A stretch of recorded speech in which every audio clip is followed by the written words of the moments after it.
paano mag-wiring ng floating switch. Yung isang wire ng floating switch natin, kukunik natin dito sa isang wire sa jet pump.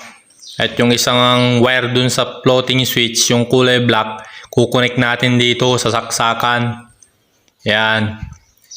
At yung isang wire ng saksakan, kukunik natin ulit dito sa isang wire dun sa ating jet pump. Yan. Bali, susubukan muna natin tong floating switch bago natin ikabit. Yung floating switch pala kadalasan ginagamit sa mga punduhan ng ating tubig. Para kapag napuno na ang ating punduhan ng tubig, automatic na nag-o-off. Yan, ganyan lang. Balutin natin ng tape. Subukan natin kung gumagana.